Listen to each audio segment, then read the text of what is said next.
Have you ever heard of the man who at times single-handed determined the fate of every single person in the United States of America, especially at a time when the country was on its knees as it succumbed to an economic slump?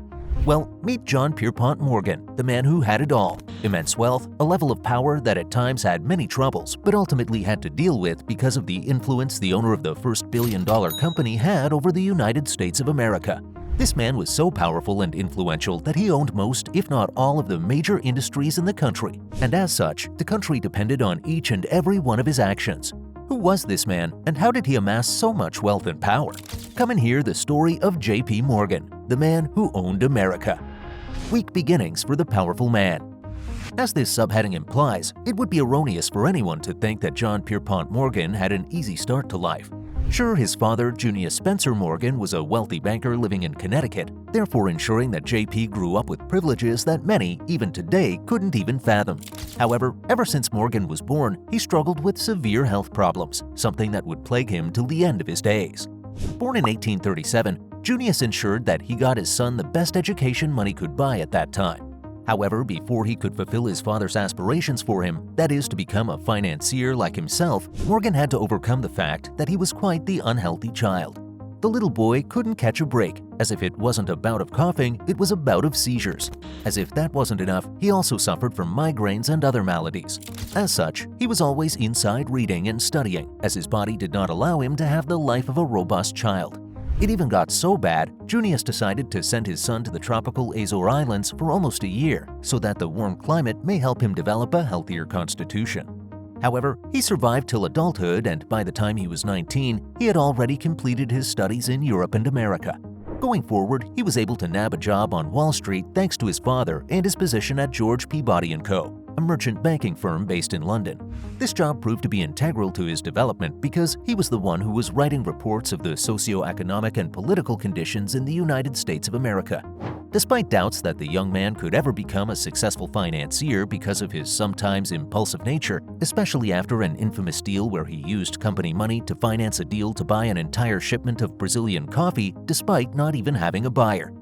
Despite, or perhaps due to the doubts of those above him, Morgan decided to strike out on his own by establishing his own company. Acting as an agent for Peabody in America, Morgan was finding his feet while finding love, and at the age of 24, he married his first wife, Amelia Sturgis. Unfortunately, the marriage will only last for 4 short months as the poor girl succumbed to a bout of tuberculosis. Looking for some solace following the loss of his dear wife, Morgan threw himself into business, and this ended up playing into his favor because this was a time when America was falling into a state of crisis. The American Civil War had just broken out, and after ducking the conscription by paying $300, he profited greatly from it by investing in arms dealing. This would prove to be the beginning of his controversial reputation, as many were unhappy with his war profiteering. However, this would just be the beginning of a life filled with controversial events and dealings for the developing mogul. Railroad magnate. In the years following the American Civil War, Morgan took advantage of a great chance to collaborate with Anthony Drexel, one of the most prominent financiers in America. In 1871, the pair established the Drexel Morgan & Co. Private Merchant Bank. That would be J.P. Morgan & Co. in the years to come. What's more important about the company is that this was his chance to start financing some of his own deals as opposed to acting as an agent to them. As such, he focused on his first major investment, the railroad system. Fortunately for him, the railroad business had no established powerhouse, and as such, the industry was ripe for the taking. He decided to consolidate these businesses so that he benefits from the economies of scale that occur when a company grows large in stature. As such, Morgan decided to establish his conglomerate by purchasing underfinanced companies so he can consolidate them into a mega company. John swept through this industry with such efficiency that his tactics are referred to as organization even till this day. Showing that his mission needed a personal touch, Morgan also made sure he was involved in everything that occurred in the company. Dissatisfied with just being recognized as the owner, he took control and directed the company with an iron fist, thereby making moves to establish a monopoly within this industry. Those who came to him knew they were basically giving up ownership of their company. However, as his moves created a stability within the industry, more and more money continued to roll in as establishments from Europe and America decided to invest in the railroad. This allowed the company to grow as Morgan continued to push it to achieve everything it can. For example, he kept on absorbing many airlines.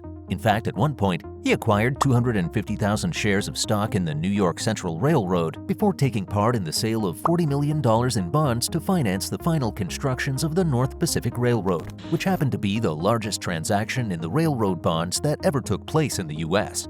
Soon, the relentless Morgan owned 1/3 of all railroads in the country, and seeing that this occurred at a time when 60% of America's stock market capitalization consisted of railroad companies, this made J.P. Morgan one of the most powerful and influential men in the country.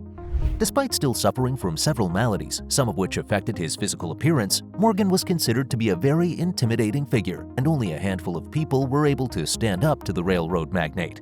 One of them was President Theodore Roosevelt.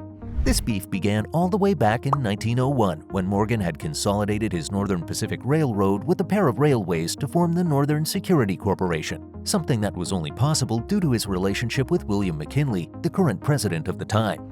However, his monopolistic tendencies started to face problems when McKinley was assassinated, something that would bring him before Roosevelt, the new president, who didn't take too kindly to his activities. Soon, the president demanded that charges for violating the Sherman Antitrust Act of 1890 should be brought up against Morgan. Following the enforcement of an order to split the company up, it became clear that the president and the mogul will not be sharing drinks anytime soon. However, if Roosevelt thought that this would put Morgan in his place, he had no idea that Morgan was just getting started. Billion-dollar man. While Morgan was flexing his iron grip on the railroad industry, Carnegie Steel was also a dominant force, just that it was doing so in the steel industry. Back in 1901, it was one of the most valuable companies in the country. Despite this, its owner, Andrew Carnegie, felt that it was time to call it a day. Seeking to retire, he turned to the only man who was capable of buying his company, J.P. Morgan. After a short negotiation process, Carnegie agreed to sell his company to Morgan for a whopping $400 million. Following this audacious purchase, Morgan took things one step further by merging this and other businesses to form U.S. Steel, a move that would make the company the first billion-dollar corporation, as it had a market cap of $1.4 billion. When you consider that all the manufacturing companies in the country were capitalized at $9 billion, you can see that Morgan had a ton of sway in the economy. As if being on top of the railroad and steel industry wasn't enough, Morgan decided to collaborate with Thomas Edison to create General Electric, with the consolidation of Edison Electric and some of its competitors. At this point, John was on top of his game and nothing could stop him. Well, almost nothing. Crisis. Following an economic depression in 1893, the American economy was unable to evade an economic slump. With banks going bankrupt, thousands of businesses closing, and millions going unemployed, foreign investors were also scared away by what they felt was the collapse of the American economy. Seeing that everybody was converting their money to gold during a time when the American dollar was still based on gold, soon the National Reserves was facing depletion. By 1895, the dollar was at its lowest point as it was in danger of defaulting on its loans. With everything threatening to crumble to pieces, President Cleveland met with Morgan to offer a helping hand to the country. He proposed that they cooperated with a syndicate of some of the most powerful bankers in the company and an equally powerful group of foreign investors so that they could replenish the country's foreign reserves. With an influx of $65 million in return for 30-year gold bonds, Cleveland was able to bail his country out with this lifeline. Despite this bailout, many had their eyebrows raised by this man's influence. After all, this is a man who was known to say a man always has two reasons for doing anything, a good reason and the real reason. Seeing that he made a massive profit from the deal as well, his influence and the relationship between banks and the government became a hot topic in the next elections. However, thanks to his influence with the Republican government that won the following elections, Morgan was able to ride the tide. Interestingly, this wasn't the only time such questions were raised, as this wasn't the only time that Morgan was forced to come through for America.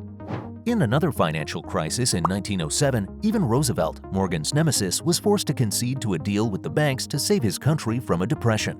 With Morgan's help, Roosevelt was able to save the country after several of the super-powerful bankers came to meet Morgan in his private library at his home in Madison Avenue. Despite being sick, he got them to invest in their smaller competitors. Following this, the banks took the steps to save the economy. Nonetheless, this move also made many realize that this man just had too much power. How is one person able to save the economy like that? With the public wary and tired of this level of power, John was summoned before the Pujo Committee because they wanted to know the true extent of the Wall Street's money trust influence in the country's economy. Alas, this was too much for an aging Morgan who would never see the end of this investigation, as he would give up the ghost on March 31, 1913 while on vacation in Rome. Long after his death, Morgan's descendants have overseen the development of his already successful conglomerate into JP Morgan & Chase, the $3 trillion company and the biggest bank in the world. As such, his legacy continues to live on, although there truly may never be another man quite like JP Morgan. This brings our video to an end. Has there been anybody more influential than JP Morgan? Please let us know in the comments section. Don't forget to like and subscribe as well.